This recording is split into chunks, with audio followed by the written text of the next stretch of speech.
Hello, magic lovers. Do I have one hell of a tutorial for you today? So, have you ever wanted to perform a magic trick for a friend, a loved one, family member, but that family member or friend or whoever it is a quite far distance away from you? And being maybe a card magician, you wanted to do something for them, but you didn't want to just, I don't know, pull out a deck of cards and start doing visual magic for them. You wanted them to feel as if something really happened, maybe a mental magic trick, something that would allow them to feel the magic where they are. Well, introducing virtual magic. Now, you've probably seen a lot of virtual magic tricks, and a lot of them are very visual. The one I'm going to introduce to you today is not visual, but has a very deep impact. It's a variation on a variation. And it is one of those effects that hits really hard because it's very difficult to backtrack. Now, as you see, I don't even have a deck of cards here with me, and that's for a good reason. The reason being is that the trick is not performed with me manipulating a deck of cards. It's actually the spectator themselves. So if you have someone who has a deck of cards at home, you can have them go retrieve that deck of cards. It doesn't have to be a full deck.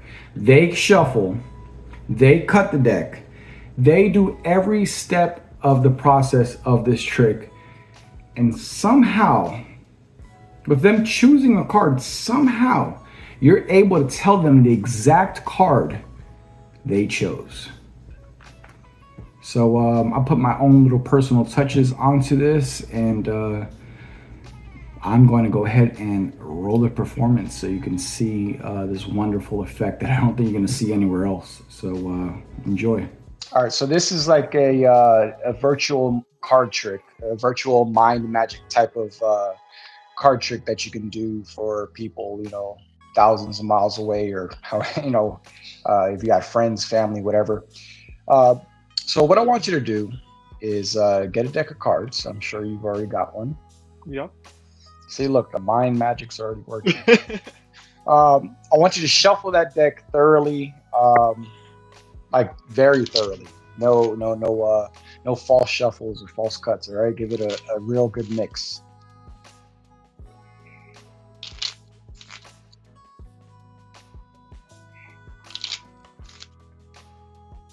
All right.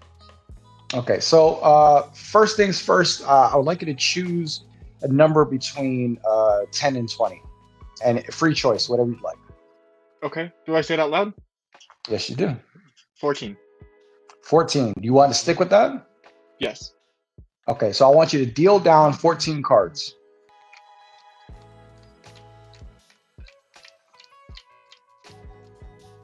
All right.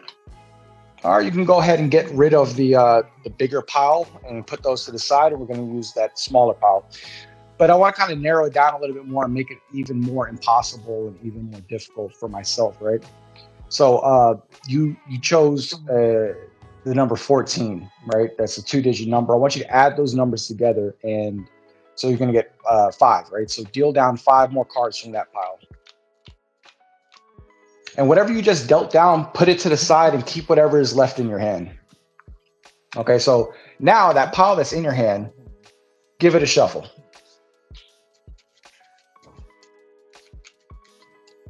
All right. Give it a cut. Are you happy with that? Yes. You sure? Yes. Okay. What I want you to do is I want you to look at the bottom card right now. Make sure I do not see. All right. I need you to tattoo that card in your memory. Okay. Okay. Now, also, I want you to take note just quietly. I'm going to turn away. Quietly, just count, see how many cards you got. All right. Okay, so I'm trying not to pay attention. So go ahead and take one more peek at that bottom card just to be sure that you remember what it is, okay? All right, I'm not Yes. going to have you write it down or anything like like that because I know you're going to remember. But what I want you to do is I want you to think of an animal. However many cards you got, think of an animal that's that many letters or less. It can be less. It doesn't matter. Cat, dog, bird. I want you to think of an animal. But first, I want you to spell the word animal, laying one card down for each letter. Spell the word animal and put the rest on top.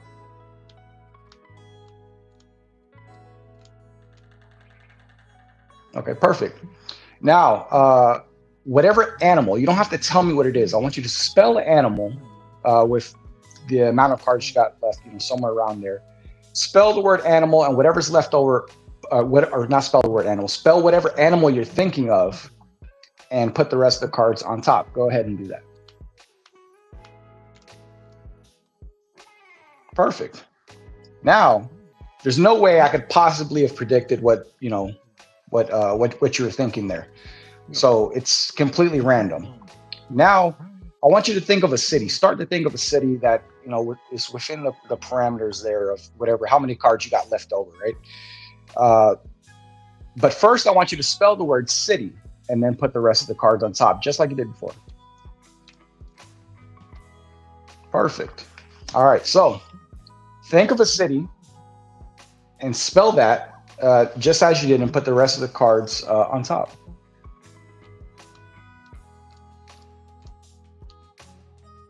All right, you happy with that? Yeah.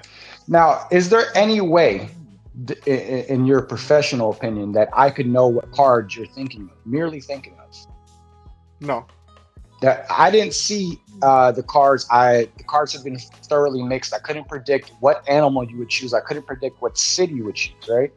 Right. So here's what I want you to do. I want you to take the cards and spread them out so I can see them. And I'm going to try to see what card is that you're thinking of. Hopefully I get this right.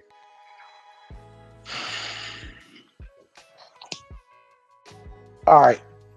Go ahead. Put them back together. Give them another mix.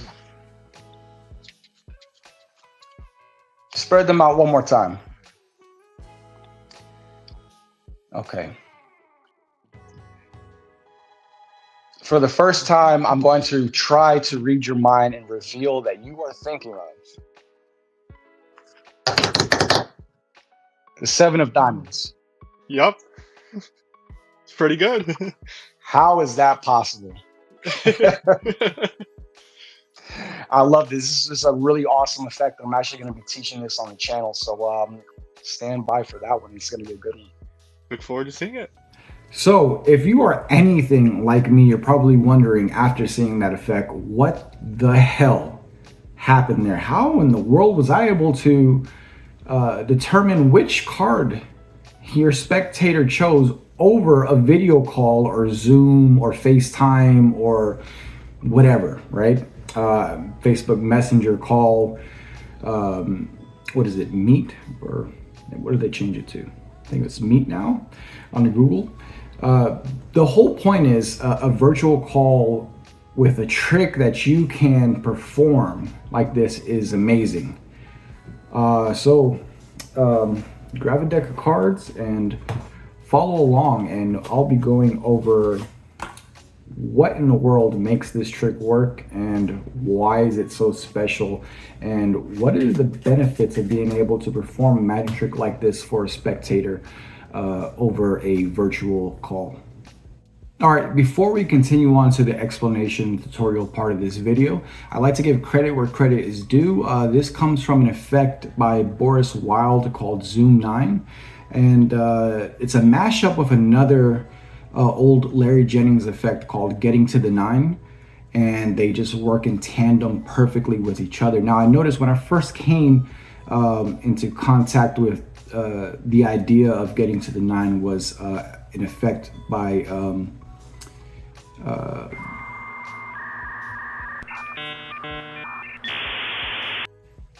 Carl Fulls effect, The Mentalist Dream. Those were sort of the inspirations for this total revamp.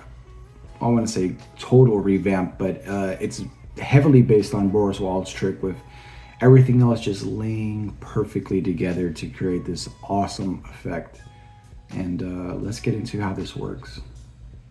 So how does this work? Well, as you saw in the performance, the spectator can truly shuffle these cards to their heart's content. There are no restrictions. Their decks can be missing cards. They can be incomplete. They can be a rough deck, not a brand new one, but a really messed up one. It doesn't matter. Whatever kind of deck of cards they have will work for this effect. So first step, you're going to be asking your spectator to name a number between 10 and 20. Now, really, in all actuality, it could be between 10 and 19, but we're saying between 10 and 20, and we're using that language to sort of force a number in that area. And it truly can be any number. Let's say your spectator says 17, for example. We count down 17 cards.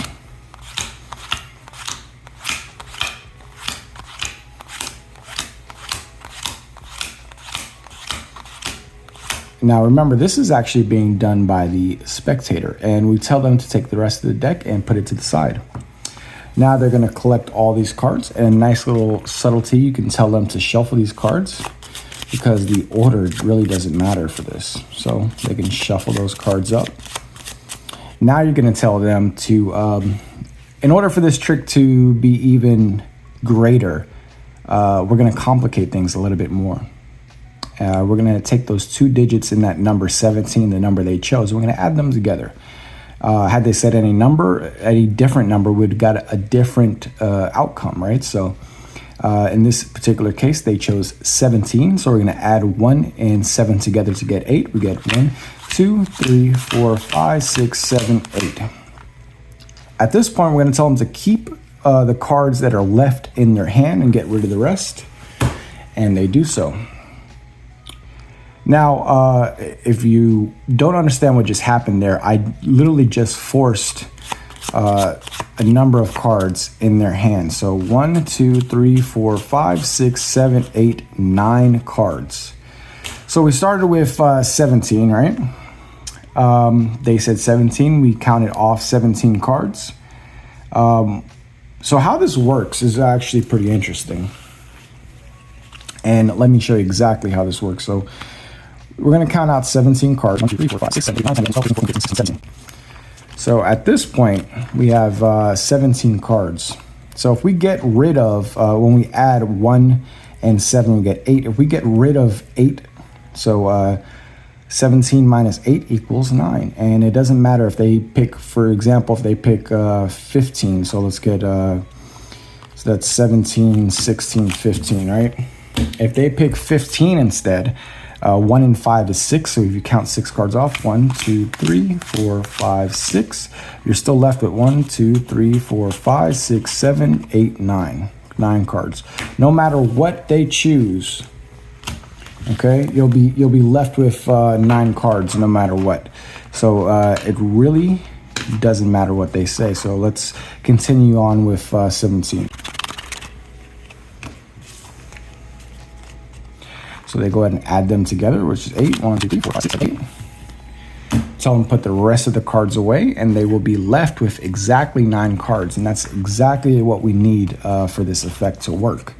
So it just seems like it's really random, right? And we'll get left these random 9 cards. Now, the best part about that is you can now tell them to shuffle this packet up as much as they'd like. Doesn't matter how much. And you're also going to have them count these cards secretly, so just so they know what they're working with. So 1, 2, 3, 4, 5, 6, 7, 8, 9 cards, right?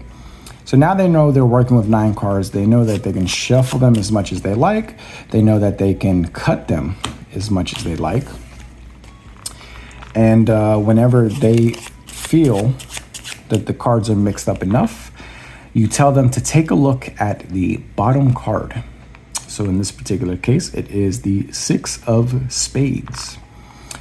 You then tell them that you want them to think of an animal. But before you do that, you tell them to spell the word animal. A-N-I-M-A-L. Put the rest of the cards on top like this. So you can have them think of any animal they'd like. Let's say, I'm going to tell you my favorite animal. Let's say they think of a bat, right? So they spell out B-A-T, put the rest on top. And this is really fooling because they can literally say any animal up to 9 letters, okay? So you can make it more specific. Think of a common household animal, whatever you like. But I mean, if they said elephant, that also would work, being that it's only 8 letters. So at this point, you then tell them to, you want them to think of a city, but first spell city, C-I-T-Y, put the rest on top.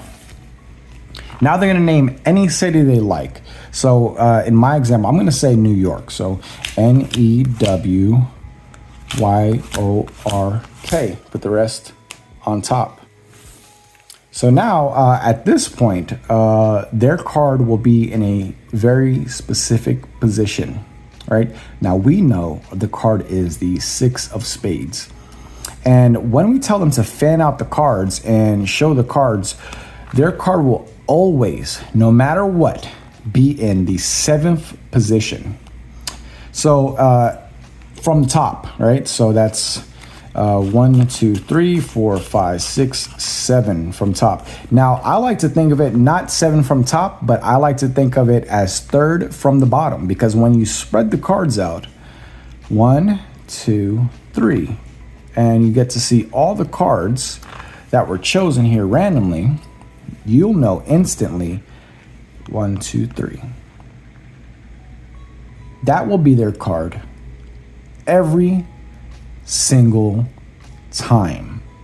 And I don't know exactly how this works or why it works or why you're able to have them spell out any city, any animal, just about. It really feels it feels so natural. You can literally pick you could have picked wolf, you could have picked any other city. Like one thing that I would shy away from is make sure they don't pick a city that's too long, like San Francisco, for example. Just remember that when you told them to count the cards and keep that in mind, to remind them when they're spelling out their answers for it to not go over the amount of cards that they have. It has to be, don't say 9 because you're not supposed to know how many cards they have, but say how many cards you have left, keep that in mind because we're going to use that number later on. And then you tell them it's to spell animal. They spell animal, put the rest on top. They can now say, now remember that number that I told you to keep in mind. I want you to pick any animal with that many letters or less and spell it out just like you did the word animal and put the rest on top. And the greatest part is that I don't have to know what animal they choose. I do not have to know what city they choose. So there's other little aspects in mentalism and stuff like that that can be used to play around with that. And if you know what I mean, you know what I mean. So that card will always be in the 3rd position from the top. And or I should say from the face, right? So you'll always know their card. And I'm not 100% sure how it works, but this is an amazing effect. All right, Magic lovers, now that you've seen this effect in action and you know how to do it, go out there and kill with this trick, with this magic trick. It is wonderful. It's like a mental magic masterpiece. So there's been a lot of great tutorials out there. I'm planning on making a video coming up with, it started as a top 10, now I have like top 35 magic content creators on YouTube and what I like about these specific channels. And I was trying to cut it down, but every time I tried to cut down the list, it seemed impossible because I was like, well, I can't leave this person out. I can't leave that person out.